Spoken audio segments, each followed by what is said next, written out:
Welcome back to the Deep Dive, where we cut through the noise and get straight to the insights. Today, we're taking a deep dive into some truly groundbreaking research, stuff that could fundamentally change how we build AI hardware. We're talking making it smarter, more efficient, and incredibly flexible. Artificial intelligence and machine learning are, well, by now, they're everywhere you look, right? They power everything from the recommendations on your streaming services to, like, the voice assistant in your car, maybe even your smart thermostat.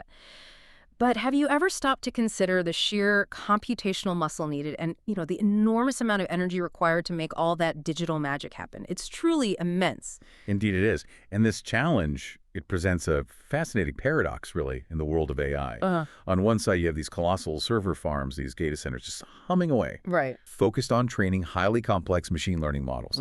They demand incredible speed, incredible throughput. They're crunching through terabytes of data to teach AI systems everything from recognizing faces to translating languages or even, generating entirely new content. It's a full throttle, very energy-intensive process. Okay, the big iron. Exactly. Then on the other side, you have the tiny, unassuming edge devices. Yeah. Your smartwatch, personal health sensors, smart home gadgets, even some autonomous drones. Yeah, small stuff. Right. These devices need to perform ML inference. So they apply an already trained model to make real-time decisions. But here's the key. They must do so with extreme energy efficiency. Often they're running on a fraction of the power budget, sometimes for days or weeks on a tiny battery or even scavenging energy from the environment. Wow. They just can't afford to drain power like a data center. Not even close. Exactly. And traditionally, this has meant, well, a stark choice for hardware designers, hasn't it? You'd essentially have to create vastly different hardware for vastly different jobs.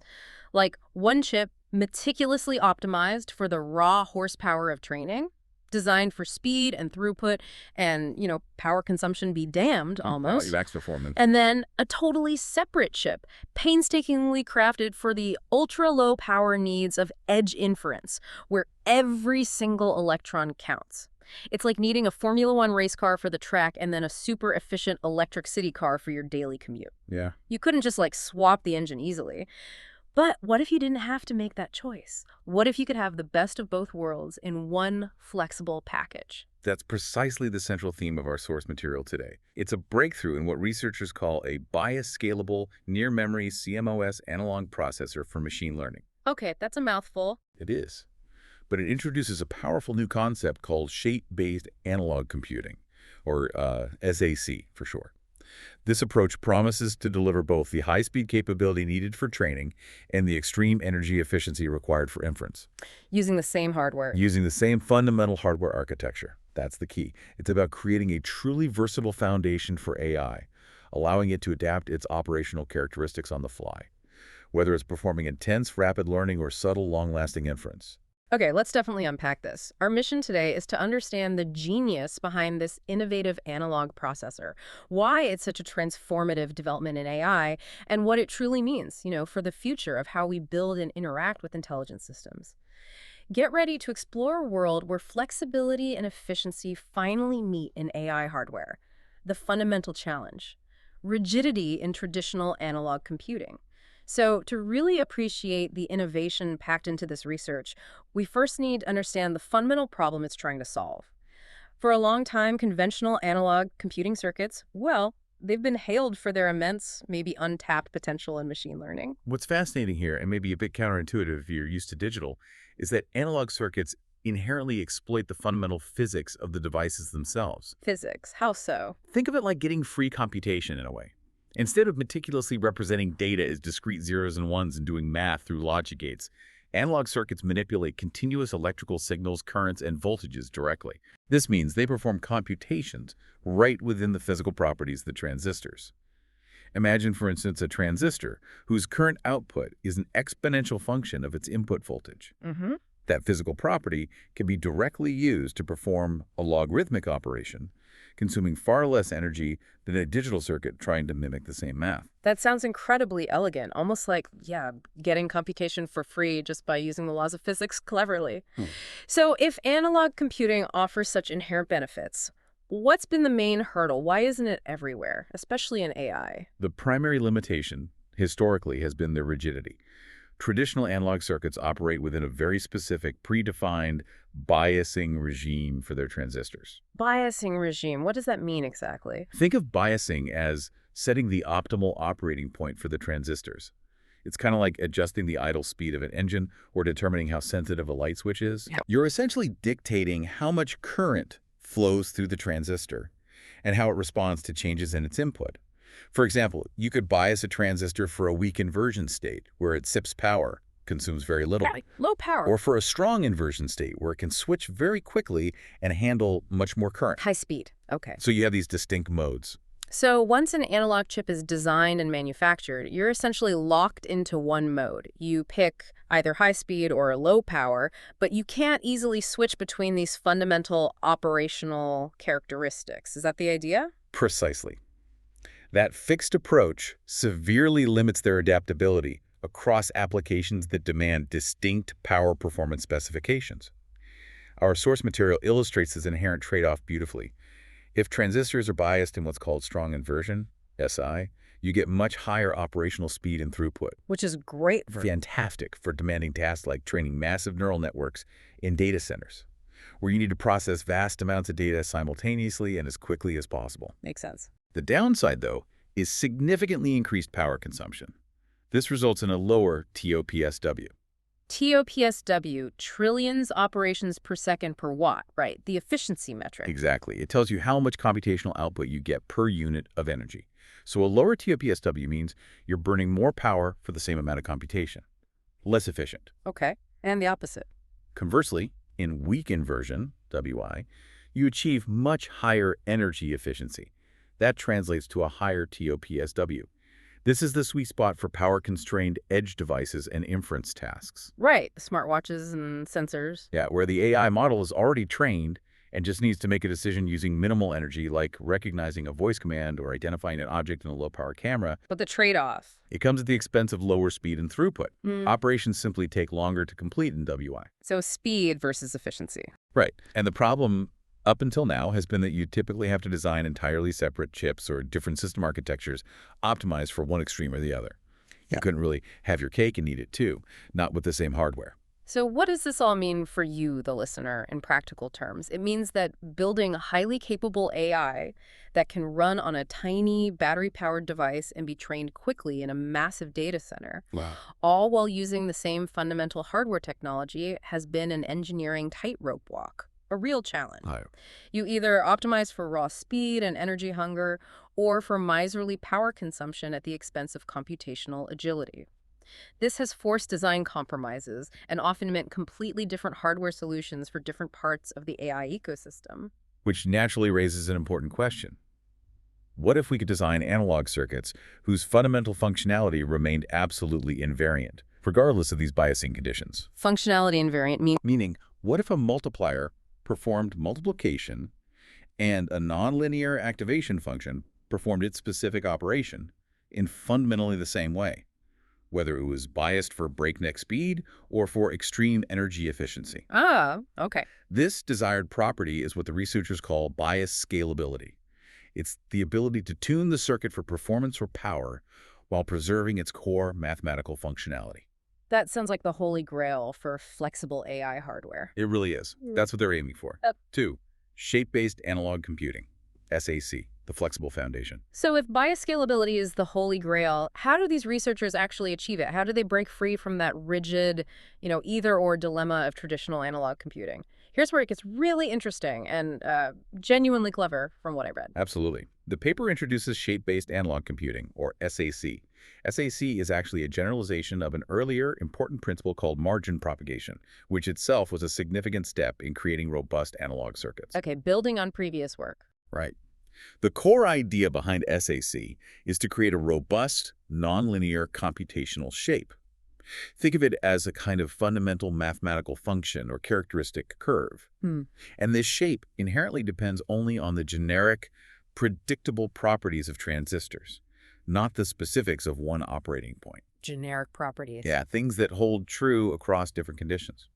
And crucially, this proto-shape, as they call it, is designed to remain invariant to changes in biasing conditions. Weak, moderate, strong inversion. Exactly. And even significant operating temperature fluctuation. Temperature, too, that's huge. It is.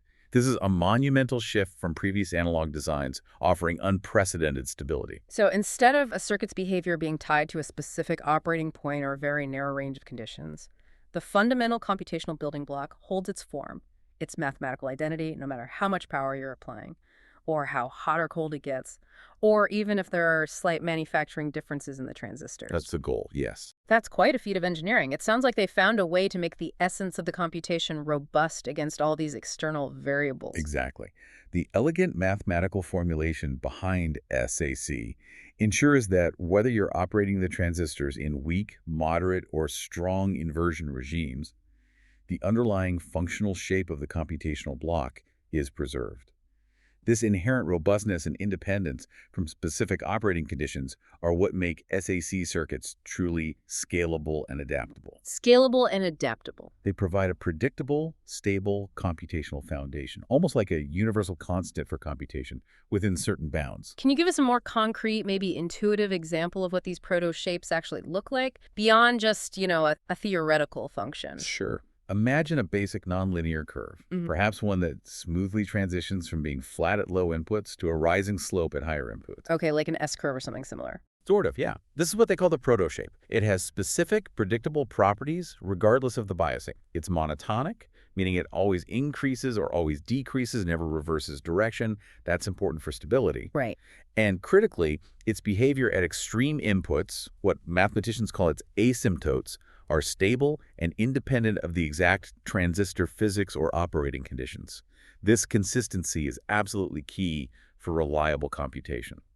And these basic stable shapes, these fundamental curves, are they essentially the universal building blocks for creating more complex AI functions, like a set of adaptable Lego bricks? Precisely. That's a great analogy. Yeah. The research shows that by simply using standard mathematical techniques, like rotation, translation, shifting the curve up or down, left or right, addition, and subtraction of these basic proto-shapes, you can construct a wide variety of other complex nonlinear monotonic functions. And why is that important? It's absolutely essential because neural networks, for example, rely on a diverse set of nonlinear functions. Think of activation functions like ReLU or sigmoid. They need these to learn complex patterns and make sophisticated decisions. Right. Linearity isn't enough for complex tasks. Exactly. SAC gives you a robust toolbox to build these nonlinear functions without them changing their fundamental character when you tweak the power settings. Okay, so for you, the listener, think of it like this. Instead of needing to redesign a whole system for different power or speed needs, or constantly worrying that a temperature change might throw off your AI's calculations, SAC gives you a universal, adaptable Lego brick for computation. Yeah. This brick always works the same way functionally, always performs its core mathematical job, even if you change its energy supply, the operating temperature, or if there are slight variations in manufacturing. This predictability and adaptability are a huge advantage for deploying AI reliably and flexibly across, well, potentially every conceivable device. That's the potential, yes. Yeah. 3, the building blocks of the SAC near-memory core for machine learning. So they figured out how to make a foundational, bias-scalable computational unit that holds its functional shape. That's a huge step. But how do you actually turn that elegant theoretical concept into a full-fledged machine learning processor, one that can perform real-world AI tasks? Right, that's where the architectural innovation comes in. An efficient ML processor, especially for analog, requires 3 key types of computational elements working in harmony.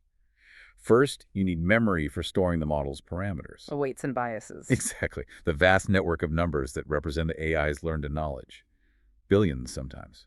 Second, you need circuits to perform the core mathematical operations of neural networks, primarily multiply-accumulate operations, or MS. That's the real grunt work. Multiply, accumulate. Got it. And third, you need those nonlinear activation functions we just talked about, crucial for enabling the network to learn complex patterns. The brilliance of this work, really, is how they've adapted the basic SAC circuit to implement all of these. All 3, using the same core idea. Yes. And critically integrating them near memory for maximum efficiency. Near memory. Okay, that's a big buzzword in computing these days, especially with AI. Why is it so important for machine learning applications, particularly at the edge? It's absolutely critical because moving data between processing units and memory is a massive energy drain. It's also a notorious bottleneck in modern computing architectures, often called the memory wall. Right, the von Neumann bottleneck. Exactly. Every time data has to travel across a chip, even short distances, it consumes power and takes time. For ML, where models can have millions or even billions of parameters, this constant shuttling of data between the compute engine and separate memory banks becomes incredibly inefficient. A huge waste of energy. A huge waste. By integrating compute elements in very close proximity to the memory, literally near memory, you drastically reduce the energy wasted in data transfer. This leads to significant efficiency gains, which are absolutely vital for ML applications, especially at the edge where power is severely limited and real-time processing is often required. Okay, that makes perfect sense. Let's break down these SAC building blocks then and see how they contribute to this near-memory ML core. A SAC-based compressive memory digital-to-analog converter, DAC. All right, first up, memory. One of the major hurdles for analog ML processors is efficiently storing and updating the vast number of trained parameters. The weights and biases again. Yes, traditional analog memories often struggle with scalability and speed across different phases, like training versus inference. They face the same rigidity problem. So even the memory itself needs to be flexible and bias scalable, not just the raw compute elements. Yes, exactly. The system needs flexibility throughout. So the researchers propose a digital-to-analog converter, or DAEC, for memory. This DAC uses an SAC analog front end to implement a compressive function. Compressive function, what does that do? It's crucial because it prepares the stored parameters, the weights, in a specific way. It compresses the representation. This compressed format is then ideally suited for the SAC multiplier, for the overall multiply-accumulate operation. It's like pre-processing the data, so it's in the optimal format for the analog computation downstream, reducing overhead. Okay, interesting. And this isn't just a technical detail, it's a critical bridge to the digital world. What's fascinating here is that this specific compressive expansive operation performed by the SACDA is shown to be functionally equivalent to computing using certain widely used digital number representations, specifically bfloat16. bfloat16, brainfloat16, right? That's the one. And even aspects of IEEE 754 single precision floating point systems. This means this analog memory can essentially speak the language of modern digital AI formats. Like the ones used in Google's TPUs you mentioned. Exactly. It can handle formats like bfloat16, all without the usual energy-intensive conversions back and forth between analog and digital domains. That's a huge step for real-world integration. bfloat16 definitely rings a bell. Google uses that extensively in their AI hardware, don't they? They do. bfloat16, developed by Google Brain, is renowned for delivering accurate results with less hardware overhead for many neural networks.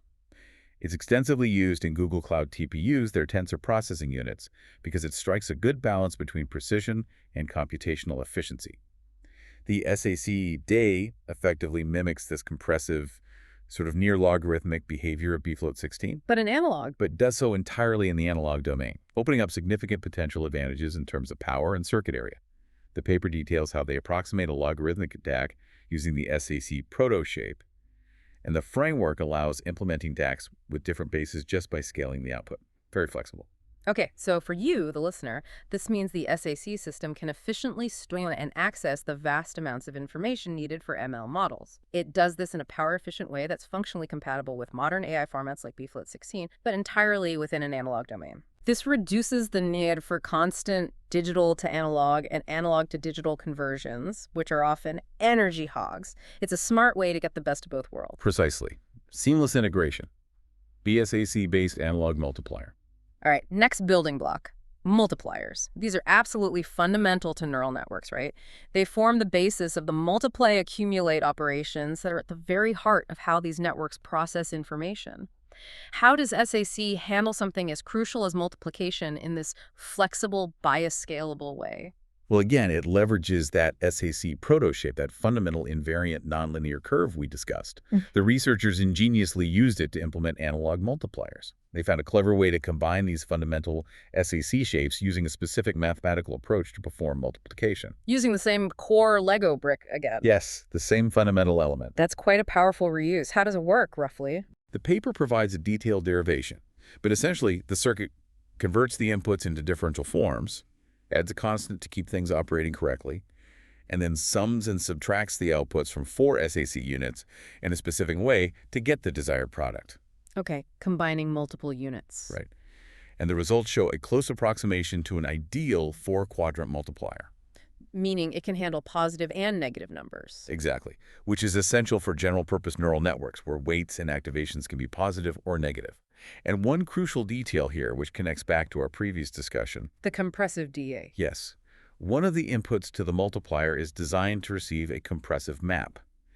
This reinforces why that compressive memory DA is so essential.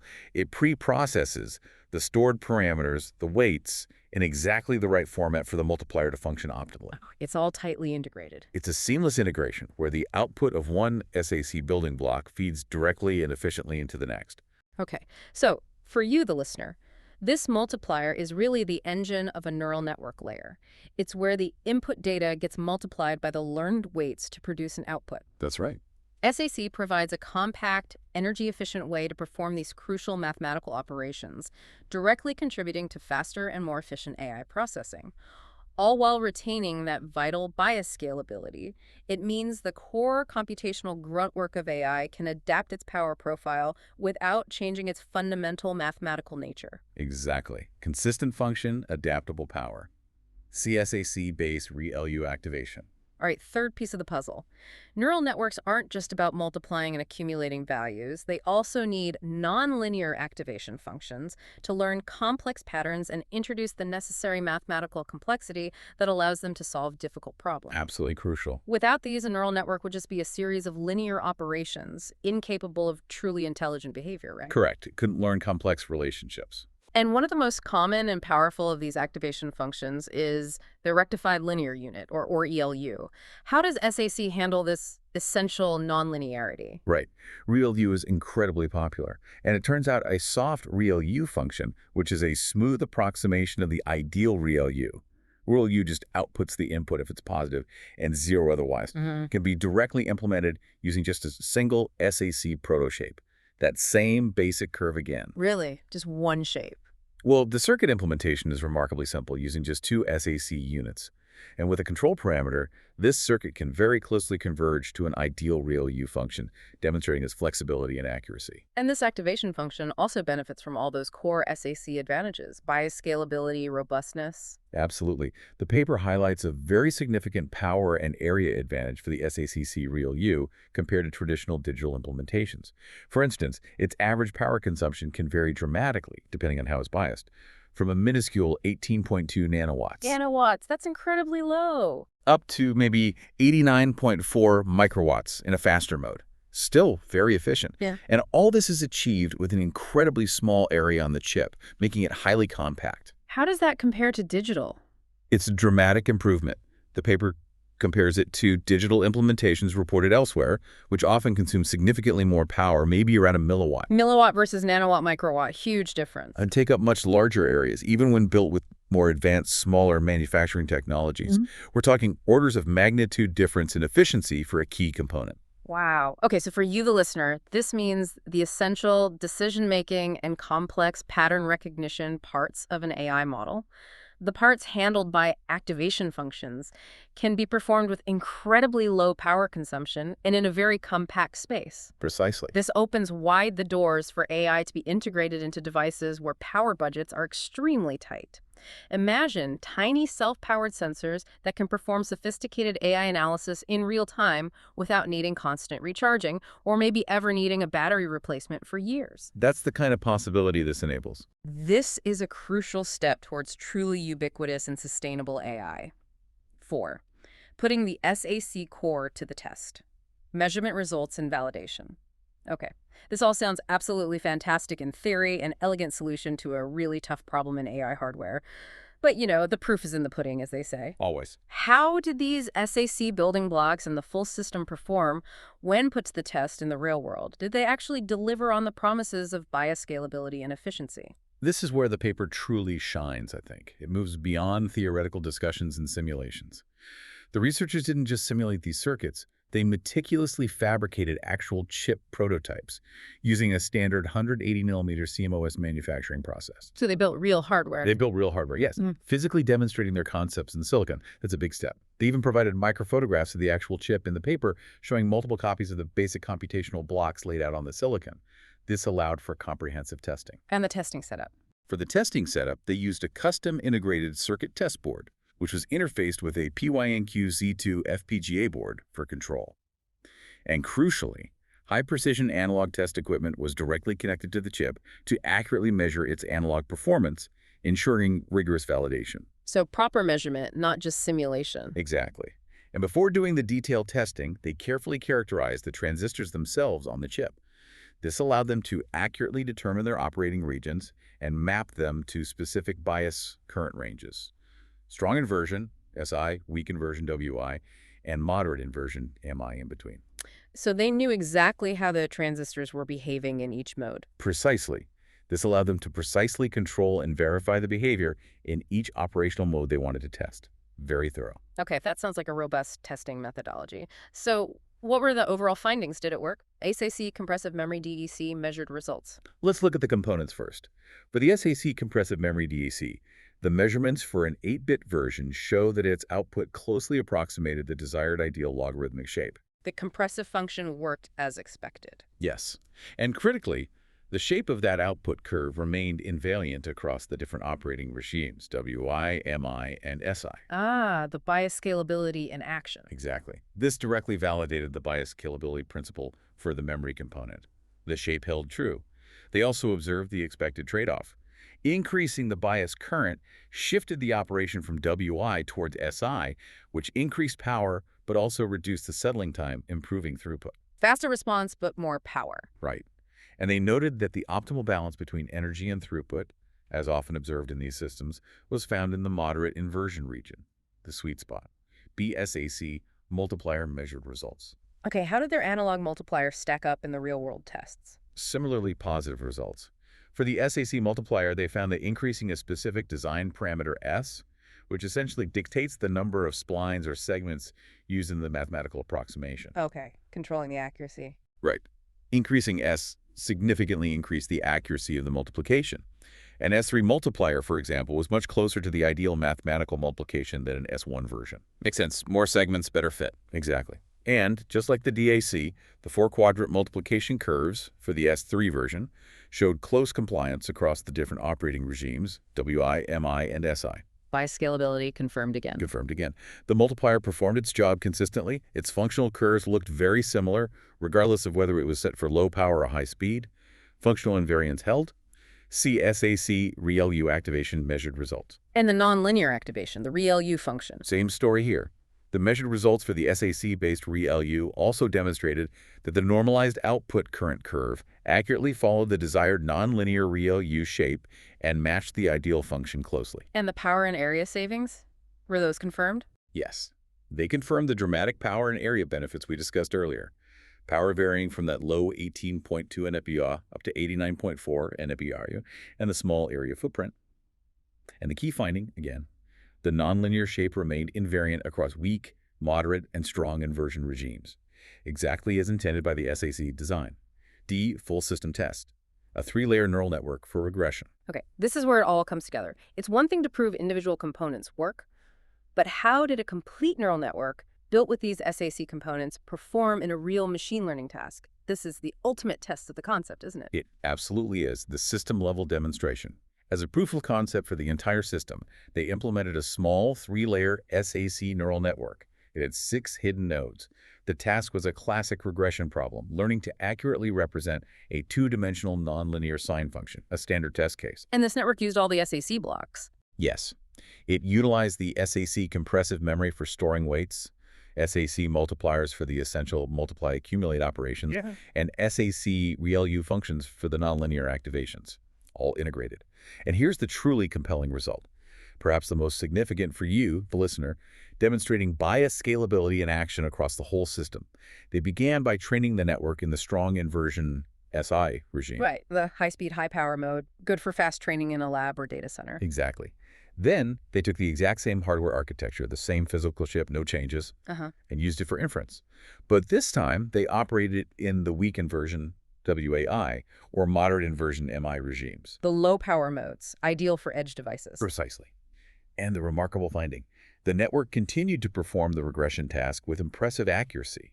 It achieved nearly identical results. The plots looked almost the same compared to the ideal sign function, even when switching between these drastically different power performance profiles. Wait, hold on. So they trained a fast, power-hungry model on this chip, and then without any recalibration or redesign, they ran it on the very same physical chip, but in a super energy-efficient low power mode. And it still worked accurately, performing the same task correctly. Yes. That's the aha moment, isn't it? That's the payoff for all this bias scalability stuff. It truly is. This unequivocally demonstrates the core advantage. Bias scalability allows for both high-speed training, crucial for rapid model development, and then energy-efficient inference, vital for long-lasting battery-powered edge devices, all using the same underlying hardware. Wow. It means you don't need two entirely separate hardware pipelines or complex reconfigurations or post-training calibration steps just because you changed the power mode. This effectively solves that fundamental dilemma we started with, the one that forced designers to choose between speed and power. That is genuinely impressive. They also showed how that design parameter S affects accuracy in the full network too. Increasing S leads to a much closer approximation to the ideal curve. The mean square error drops significantly when moving from S1 to S3. But even with lower S values, the network could still learn and adapt to the hardware approximations during training. So it's robust even to its own approximations. Exactly. Neural networks are surprisingly resilient in that way. Huh. V-design space trade-offs and performance analysis, tuning your AI engine. So this SAC system isn't just flexible in its core operation. It seems to offer a remarkable degree of control for designers. But how does one actually tune it? What are the key levers you can pull as a designer, or maybe even a system integrator, to optimize it for a specific application? That's a great question because the SAC design truly offers a remarkable range of trade-offs. It's not just one fixed point. These trade-offs are primarily controlled by two key factors we've touched on: that design parameter S and the chosen operating regime WI, MI, or SI. Right, accuracy versus the power speed mode. Exactly. These two parameters allow for fine-grained control over the chip's behavior, allowing it to adapt to diverse application requirements. A area and power savings with design parameter S. Let's first look again at that design parameter S. As we said, this value essentially determines the accuracy of the mathematical approximation that the SAC circuit performs.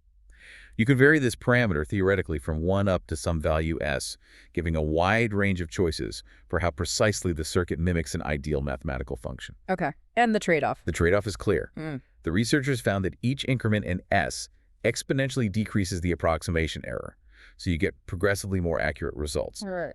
But this increased accuracy comes at a cost. Each increment requires additional chip area, roughly 20% more compared to the previous S value in their example. So you're directly trading chip real estate, and probably some power too, for computational precision. Precisely. For the SAC multiplier example, they found an S3 design offered a good balance, with an average absolute error of just 3.66%. But it also provided substantial benefits compared to potentially more complex designs. Up to 31.3% in area savings and up to 37.2% in power savings were mentioned in that context. Okay, so for you, the listener, this means you, as a developer or system designer, have a direct dial for precision. You can precisely choose the level of accuracy you need for your specific application, directly trading it off against hardware resources like chip area and power consumption. Yeah, tailor it to the need. You don't always need perfect textbook precision. If a slightly lower accuracy is sufficient for the task and saves significant power and space, that's a crucial consideration for many edge AI devices where every square micrometer and nanowatt counts. This kind of flexibility is incredibly valuable. Very much so. B-design margin and shape robustness. Beyond just accuracy and resource allocation, the SAC framework is specifically designed to preserve its transfer function, that core computational shape, within stringent error margins. This holds true even under significant variations in biasing conditions, WI, MI, SI, and temperature, as we saw in the measurements. That robustness seems key. It is. This inherent robustness means that the crucial proto-shape remains intact, even with typical manufacturing mismatches between individual transistors on a chip.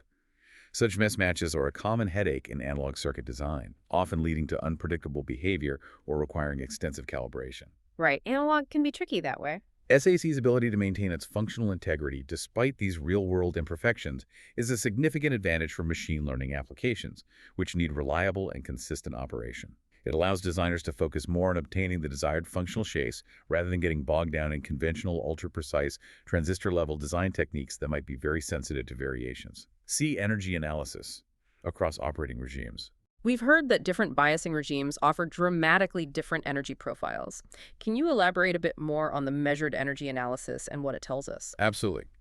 The paper presents a comprehensive energy analysis, showing the best-case average energy consumed by the SAC operational units across the different operating regimes, WI, MI, and SI.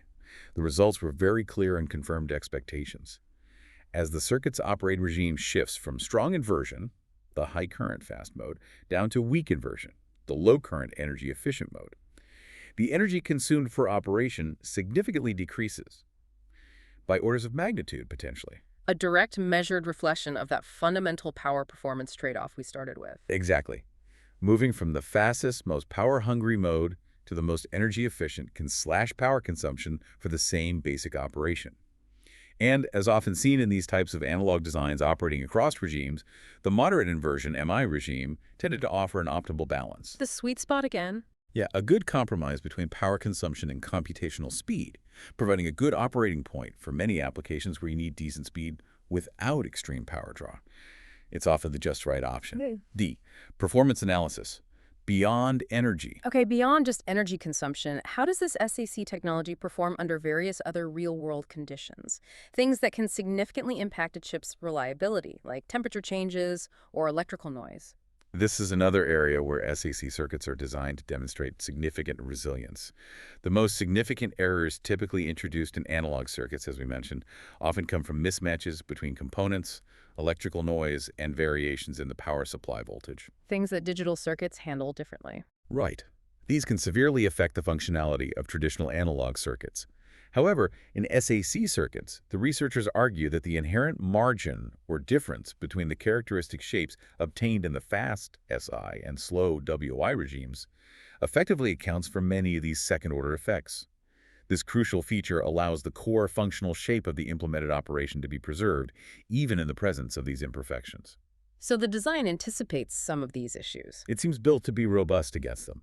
Let's break down some specific performance aspects they measured. 1. Temperature variation. We touched on this, but they specifically tested the SAC-based ReLU, multiplier, and DC circuits across different temperatures, from cold 0 degrees to hot 100 degrees C. While slight variations in the absolute current levels did occur, which they attributed partly to current mirrors used in the design, the overall characteristic shape of the functions was consistently preserved. Meaning a real U still looked like a real U, functionally. Exactly. It still performed its ReLU function, and a multiplier still multiplied correctly, even if the absolute current value shifted a bit due to temperature. The function was stable. Okay. For you, the listener, this is vital for real-world deployment. AI hardware needs to function reliably, whether it's operating in a freezing data center rack, a hot car dashboard, or a room temperature smartphone. SAC's demonstration of this resilience against temperature fluctuations means that the AI's behavior won't dramatically change just because the ambient temperature goes up or down. That's crucial reliability. Very important, yes. Power and task energy efficiency. The measurements further confirmed that power consumption directly increases as the circuit moves from WI towards SI. No surprise there. They looked at two efficiency metrics: performance efficiency, PE, which is basically raw operations per second, and system efficiency, SE, which considers the power cost per operation, essentially that TOPSW metric again. Okay, speed versus energy efficiency. Right. Performance efficiency, raw speed, increases with operating current, meaning you get more raw computational operations done in a given time when you push more current. However, system efficiency, efficiency per watt, deteriorates as you move towards higher power and speed. So you get diminishing returns on energy. Exactly. This perfectly aligns with the initial trade-off depicted early in the paper. More speed often means less system-wide energy efficiency. You pay power penalty for speed. 3. Slew rate and settling time. These metrics relate directly to the operational speed of the circuit. Slew rate is how fast the output can change, and settling time is how long it takes to reach a stable output after an input changes. Basically, how quick is it? Pretty much. The researchers found that with more SAC blocks or higher bias currents, the slew rate and bandwidth increase. This leads to a reduction in settling time. The circuit reacts faster. Conversely, as the circuit shifts from the fast high-current SI mode down to the energy-efficient low-current WI mode, the settling time increases. It gets slower. Yes, because there's less current available to quickly charge or discharge the internal capacitances within the circuit, making the operation inherently slower. This settling time directly dictates the maximum input frequency, FAMAX, at which the system can operate reliably. You can't feed it inputs faster than it can settle. Okay, so for you, the listener, this directly gives you control over the operational speed of the AI. If you need a rapid response from your AI, you can bias the SAC circuit towards SI for speed. Right. If you prioritize maximum battery life and can tolerate slightly slower responses, you shift towards WI for energy efficiency. And the critical point, again, is that the circuit's fundamental functionality, the multiplication, the real U, remains consistent across these speed variations. Providing a truly adaptable AI engine. That's the promise. Yeah. Broader context and future outlook. This has been an incredibly detailed deep dive into how SAC tackles some fundamental challenges in ML hardware. It really shows how it delivers on the promise of flexible and efficient analog computing. What's the bigger picture here, though?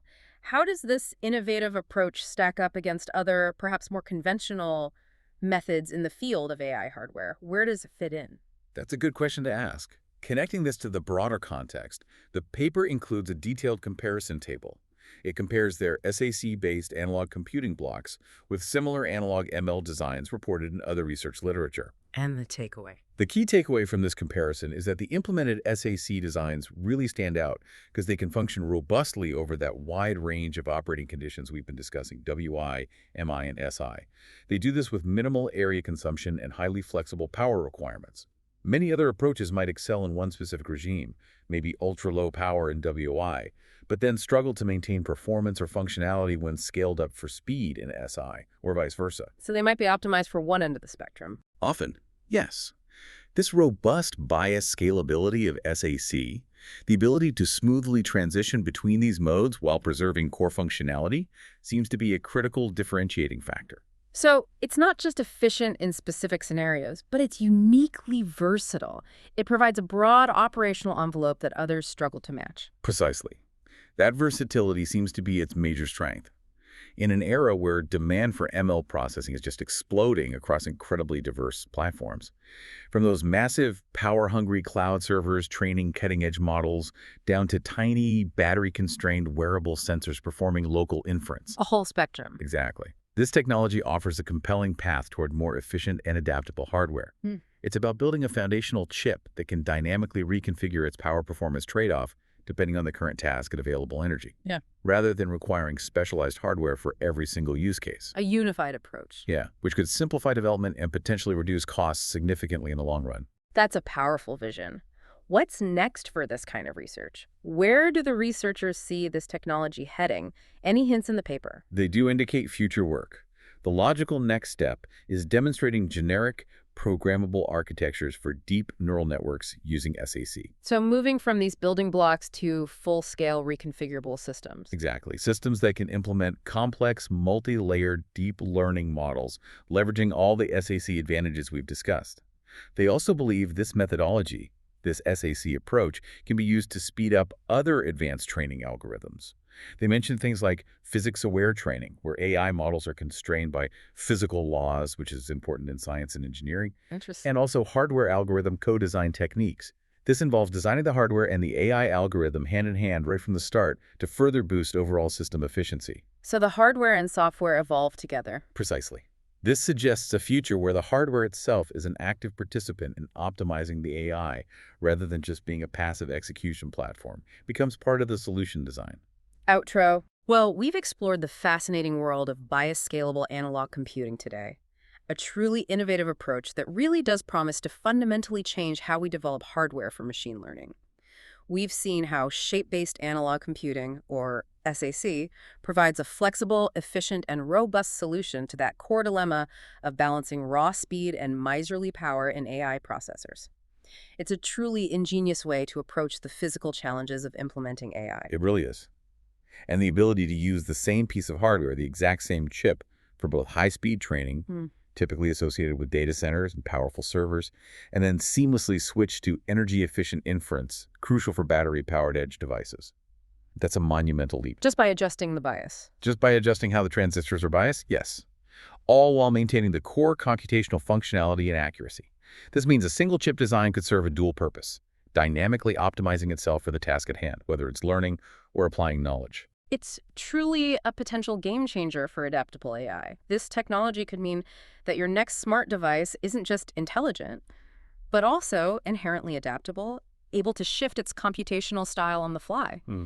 It could give you peak performance when you're engaging with it actively, maybe needing quick responses, or maximize battery life when it's idling in the background, perhaps subtly collecting sensor data or waiting for a command. Dynamic optimization. Imagine a phone or a wearable that can dynamically adjust its AI processing based on your activity or the battery level saving power without you ever noticing a dip in performance when you don't need the speed. That capability raises an important, maybe provocative question for the future, doesn't it?